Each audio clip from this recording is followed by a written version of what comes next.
Okay.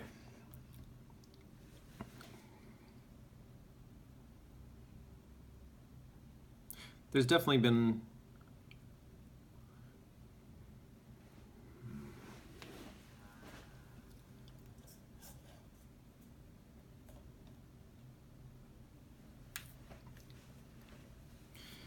All right.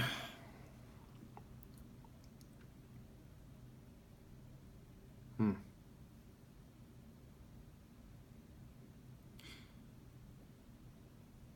Today's video is about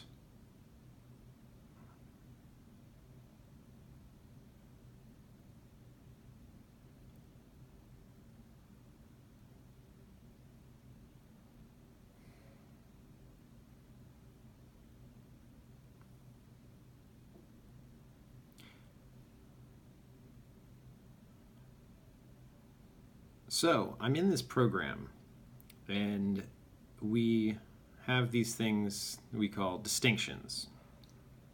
And three of them, there's three that are like a trinity together, and they are integrity, responsibility, and generosity. Or that way, or that way. Yeah, the metaphor is usually given, it's like three legs to a stool, that it requires all three in order for the stool to stand. As soon as you take away one of those three legs, then it just topples over. It just can't stand. And that they all work together. And it was up until recently that I still saw them as independent. They're independent while simultaneously being symbiotic. And I didn't fully grasp that until more recently. And so I just want to share what my discovery for these three things. So integrity, it's one of those. It's about, it's not morality. It's just whether something works or not. There's workability to something. Something will stand or not. Did you do it or did you not do it? You said, what you said you were going to do actually happen?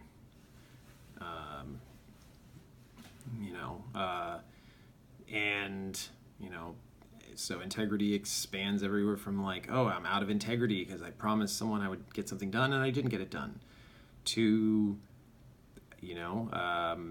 they used, some engineers used low quality material when building a bridge, and now it's going to fall apart, because the bridge lacks structural integrity. So integrity applies to many realms. Structural integrity, your I guess like lingual integrity, maybe that's a specific way of putting it. The integrity of your words themselves. There can be, yeah. So I mean, those are probably the two main areas.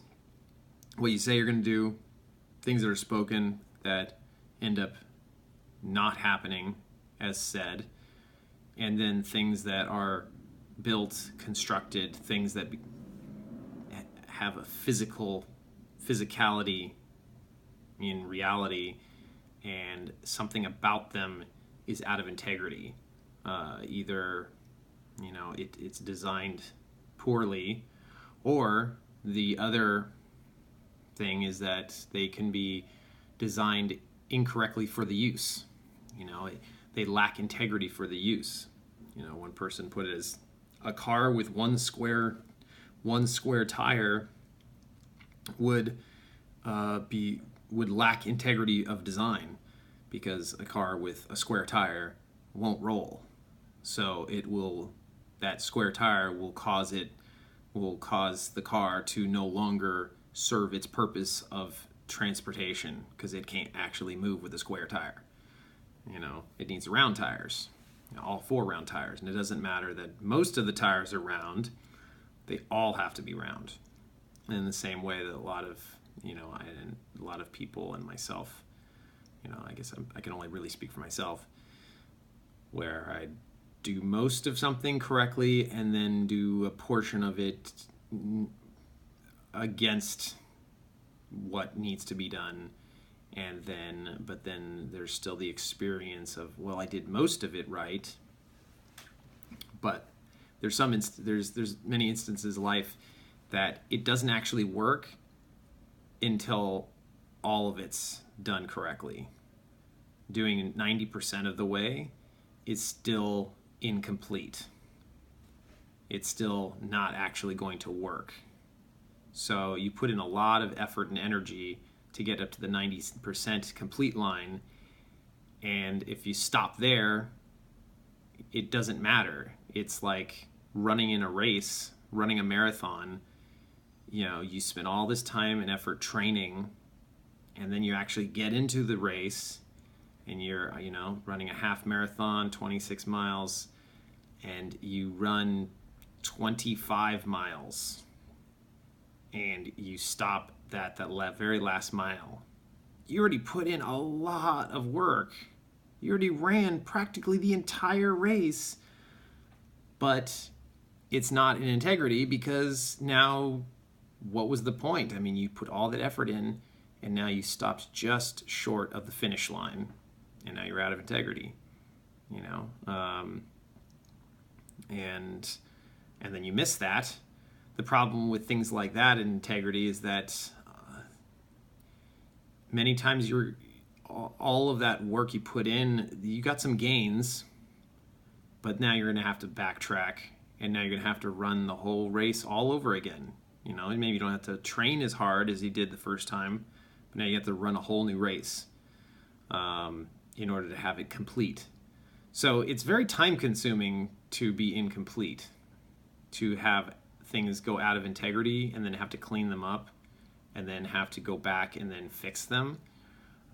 It's very costly in time and energy and lost opportunities. So there's definitely a real impact in many areas. I mean, falling behind on bills, impacts credit score, gets damaged. Your credit score goes down. Probably instead of just saying damaged, just specifically goes down, and now you're not able to get a loan that could have really benefited you financially. Could have opened up a new possibility. Could have, there's a business that you're starting and then needed to get an extra loan to help, cover some expansion costs or something like that, or there's some opportunity that came up, could have been, very beneficial for you in achieving your life goals, but because you were out of integrity in your bills earlier on, you're now paying for it. And myself included, I definitely had fallen behind on different bills, and as a result, credit score got damaged. So it's unfortunate, and can kick myself for it and all that stuff, but doesn't change that it's still out of integrity. So okay, so that's the first part, and then the next component is then responsibility, and this is where I finally got last night how much responsibility and integrity are. They're pretty much, they're like two sides of the same coin, that they're different and yet they're symbiotically joined together, like front of they say front of the hand, back of the hand kind of idea, that one can't exist without the other. As soon as conversations of responsibility take place, then integrity is required to actually cement that responsibility, and vice versa. So I guess an example is like, as soon as you promise something, So it's about your word. You have you share something, you promise something with your word, you give your word to something, and now in keeping integrity with your word, and declaring that, you are simultaneously also now, in exchange for declaring that outcome, you're then simultaneously also taking on the responsibility of generating that outcome. And so you maintain your responsibility as well as you exhibit responsibility through fulfilling on what you promised. And then if you actually fulfill on that promise, now you've been acting in accordance with being responsible, and people see that, hey, this person is responsible, and so now they're looking at, oh, he's responsible, I can rely on this person, I can rely on them to do what they say they're going to do, which then means also that then his word has integrity. It has integrity because it actually worked, but then, it's like one can't exist without the other, and so, so of course, so they arise together. So as soon as one you speak about one, the other one immediately becomes present, and vice versa. But then as soon as you avoid one, it also destroys the other. So as soon as you start avoiding integrity or getting out of integrity, you're immediately venturing into the realm of not taking responsibility. So you promise something and then you don't do it, then you're responsible for what you said you were going to do. And now, depending on how you handle the situation, you're responsible for what you promised. But if you then start to avoid being in communication, avoid what you said you were going to do, keep pushing it off, now you're entering into the realm of not being responsible. And so now you're out of integrity with what you said you were going to do, and you are showing that you are not taking responsibility. So it's like I don't know, it's another way of, it's a carriage and a horse. They come together. It's a pair. It's a unit pair. They come together. One reinforces the other.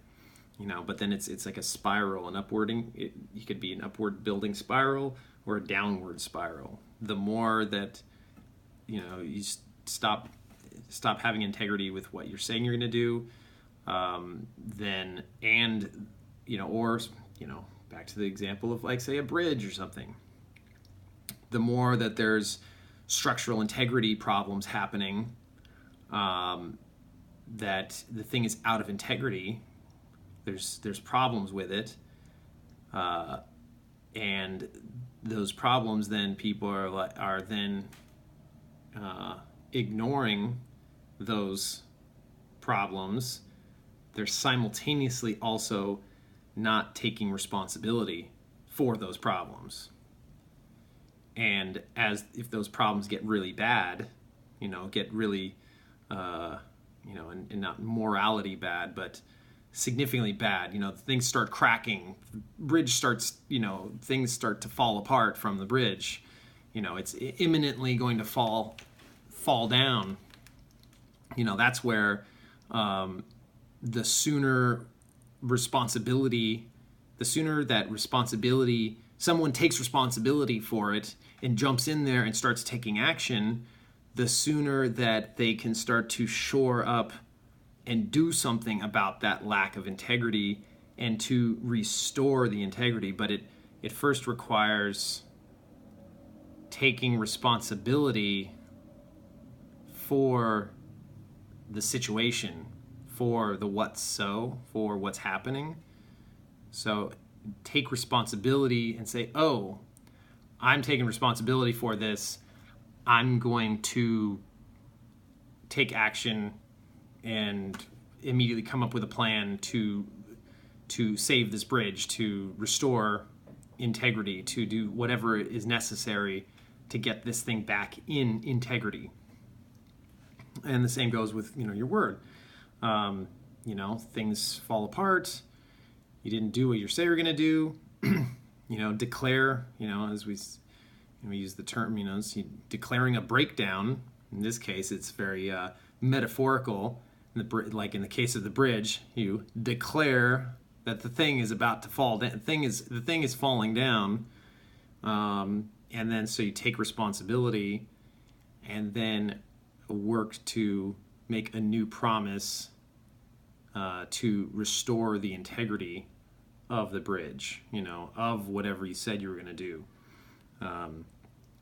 So to then reset your words, reset what it is that you're going to do, reset, and re-promise what it is, that you're committed to accomplishing, and now there's just a seeing like how well does your actions align with your words. That's really the integrity. Integrity is between actions and words. Are they in alignment? You say you're going to do one thing and do another. So it's like, what is the ratio? How accurate? What's the percentage of the time that you say you're going to do something and you don't do something? And I'm becoming very aware of this, self-aware of this myself, in so much so that it's almost nagging on me at this point. Nagging is probably an understatement. There's people calling, there's things people owe money to different people, and working on getting more things going, and at the same time just looking at where am I being irresponsible? Where have I been irresponsible? Where have I just been, in some cases, it's overexerting myself. Well, overextending myself is the exact term, in different ways, taking a risk and then not being responsible with managing that risk appropriately. There's nothing wrong with taking risks, but if you don't then be responsible in how you manage those risks, then that doesn't work. Then that lacks integrity. So it always goes back to integrity. So as you see, they just keep, it's a play of these two components. They just keep circling each other. As soon as one shows up, the other one immediately shows up. Or if one shows up first, the other one is hot on the heels behind it, or vice versa. As soon as you talk about integrity, responsibility shows up. As soon as people start taking responsibility for things, integrity begins to get restored. So then there's the third component called generosity. So this is the one that I was like, okay, if these are the three legs of this stool. So, okay, I definitely can see the interrelationship between integrity and responsibility. But what is it about generosity, how that plays a key component in all of these, in the three together? And I see now that generosity,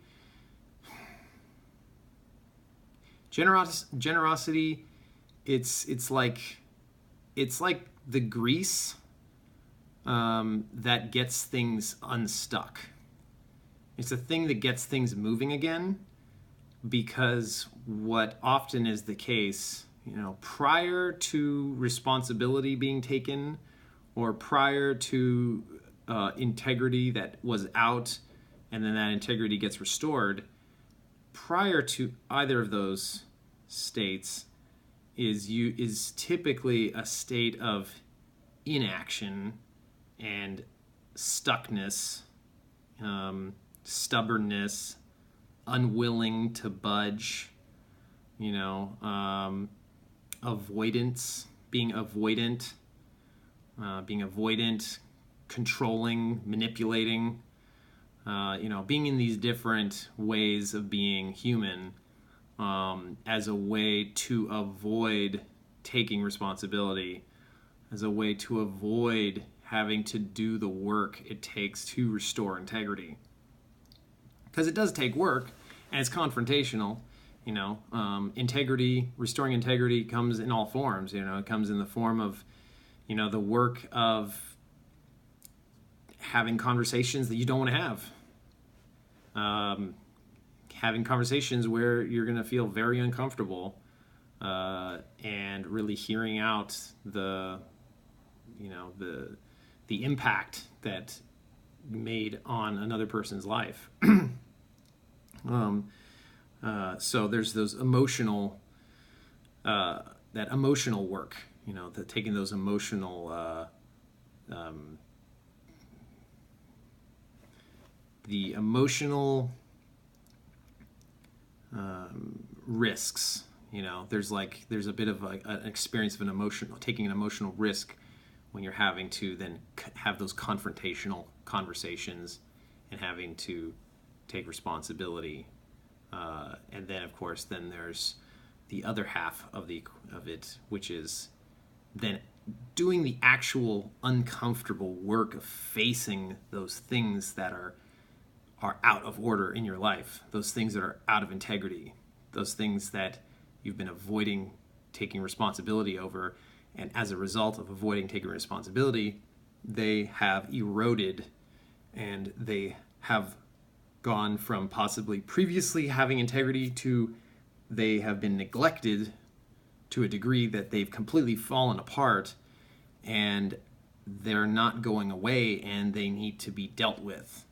And you just basically say, I don't want to take responsibility. I'm going to shovel these under the rug, and I'll deal with them later. But then, before you know it, over time, now there's nowhere else to go in your house because the rug has become a giant mountain that you've been shoveling stuff under, for days and weeks, and typically, some people years they've been shoveling things under and not facing it because it's not comfortable. They were things that they didn't want to do, for whatever reason. Part of them maybe just, didn't believe in themselves that they could handle it. So they, decided that I'm just going to take on a strategy of avoiding and just hope that it will just somehow work out someday, or hope that it'll just disappear. If I avoid it long enough, maybe it won't actually matter. And occasionally it doesn't actually, it ends up not mattering occasionally. But many times it ends up mattering a lot, and you end up spending a lot more effort and energy to clean it up later than had you just done it right away up front, when it was time to do it. So now there's a lot more work. And so things can get really stuck. You can get emotionally stuck. You can, like two people butting heads with each other, two big personalities butting heads with each other, and now no one is taking responsibility. Now it's a blame game. One person's blaming the other, and now nothing is happening. Responsibility has not been, there's no one's taking responsibility, and as a result of no one taking responsibility, the integrity of that situation continues to stay where it is, or to continue to erode and get worse. And then so that's where generosity comes in. It's basically, when you get into a situation where things are stuck, then something's got to give. So like that term, it's an old term. When things aren't moving, something's got to give. And so in the term of physical, something is got to, there's pressure building. Eventually something needs to collapse and give way to the other. Or in the case of people dealing with each other, relationships, one person will be, can be generous in giving something up for no reason other than to just allow for the possibility of causing movement again, like, like a car. It's like you can't steer a parked car. So it's like, okay, you know what? Let's just get this thing rolling. And in order to, I'm more committed to making things work than being right. I'm more committed to letting something go, letting go of control, letting go of being controlling or manipulating in this situation, and being willing to give that up, be generous in giving that up. And then once you do that, once you're generous in giving that up, suddenly you create the possibility, you create the environment in which now all of a sudden you create a new realm where now you can suddenly willingly take on responsibility, and then through that taking on responsibility, now integrity can be restored, or you go straight to, I will restore my integrity through taking responsibility, But typically it seems like usually in language, it's, it is more, to restore integrity is about taking responsibility. Who's responsible? And then managing it. And then through that management is able to restore that integrity. But it actually starts with generosity. Being generous in spirit, being generous in time, being generous in just willing to let things go, for no other reason other than because liveliness. People can live their whole lives being in resentment and holding on to grudges and all of that, but at some level there's not taking responsibility for something, and so an area of their life is staying out of integrity, and the cost to them is a lot of unnecessary suffering, lack of aliveness, and pain, and it's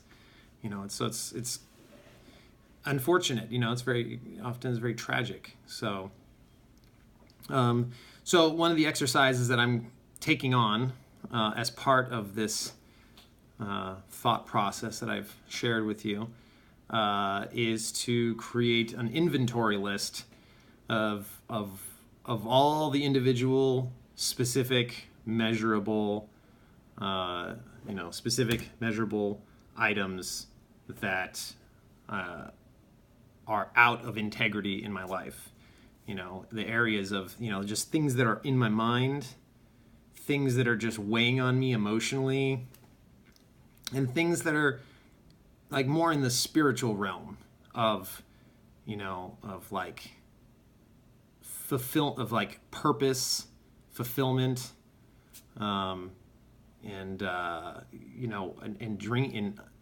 dreams. It's like if I were to die tomorrow, what dream that I have, and that maybe it's a dream that I've forgotten about, what dream that I have that, it'd be a tragedy for me to die tomorrow and then to not have fulfilled on that dream, It's like, what is that? So that's like, so there's so those different categories, it's like to be able to sit down and start writing, just start writing out. It's like, okay, I'm behind, I didn't file my taxes. I didn't file taxes last year. Or, I owe this on, so it starts, some of it is like accounting type stuff, where you list everything out on your, like you'd see an accountant. But this is, going way beyond just crunching the numbers that like you would with an accountant, looking at your debts and your liabilities and assets and things like that. This is like quantifying the sum total of your life, all the relationships that are not the way that they can be, your health, your fitness, incomplete projects, incomplete, like unfulfilled in different areas. Like, you've always wanted to learn how to do something, like you always wanted to learn that one instrument.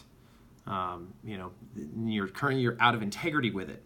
And the thing is just getting it on the list. So that's the whole point, is to get it all out of your head, out of your heart, out of your spirit, and get it all out and onto a piece of paper, or a big chart of some sort. There's a lot of charting software out there you can use, mind mapping type software. You can make it like kind of hierarchical if you want. And just get it all out, so then you can take a step back, take a 60,000 foot super bird's eye view. I guess more like spaceship view or something, that you can see it at a distance and look at it, and instead of it being you're totally in it and you're submerged in it, and you're not able to see things clearly, or things are so in your face that it feels like unmanageable. It feels like it's that you'll never be able to conquer it. But when you get it all out and see it all in perspective and in relation to each other, that you may actually start to see things. You'll see things as not as unmanageable as you previously thought. It's because everything's just swirling around, so it feels immense. The proportions feel out of proportion than it probably actually is. Because, for everyone's seemingly big problem, one person's big problem is another person's minor problem, or easy problem. Someone's problem is like insurmountable problem, is another person's like, oh, I dealt with that last week, that's no big deal. I get it handled. All right, on to the next thing. They've got bigger problems, so it's like we all have problems, but it's, keeping perspective. And so that's the next thing. So I definitely, I'm going to be putting together a little sheet that I'm going to, I'll attach to this video as soon as it's ready, and with the different categories and little different words, phrases to jog your memories as to what you could possibly put under there. So definitely give me some feedback. Let me know. Feel free to make any comments, thoughts, ideas, and all that on this topic. So that's it for this video, and I'd love to hear back from you. So, all right, and I will be posting. I'll do on the next video. I'll go in more in depth of things that I discover through this process of getting really clear on all these things that are totally out of whack, in my life. And this is something really important as part of the bouncing back process to getting clear on where I actually stand in all these areas.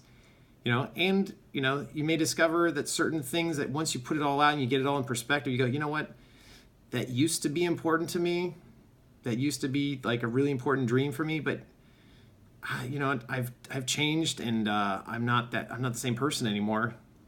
So it's not a dream of mine anymore, And so at least now you can get complete with it. So at least instead of it being in a state of unknown of like, is it still my dream? Is it not my dream? When you see it in relation to everything else, boom, that's one less thing off your list. That's one less, it's like this weight in your conscious. It's just a little bit less weight on your conscious. Suddenly your conscious just got just a little bit lighter. You complete one or two more things, it gets just a little bit lighter. And as it keeps getting a little bit lighter, you feel lighter. You start feeling more alive in your life. You're feeling like, oh wow, I'm actually making progress. I'm actually making movement again. I feel I'm not feeling as stuck as I used to feel. And now all of a sudden it's like bigger challenges, bigger opportunities seem more feasible to you now. But don't get totally sucked into immediately jumping into something else big as a way to avoid handling all these problems, handling all these incompletes in your life. But just see that it's start getting you moving forward in your life again, because it's like, in order to bounce back, there's definitely some work to do, and it's not all going to be easy work. A lot of it's going to be work that you have zero desire to do.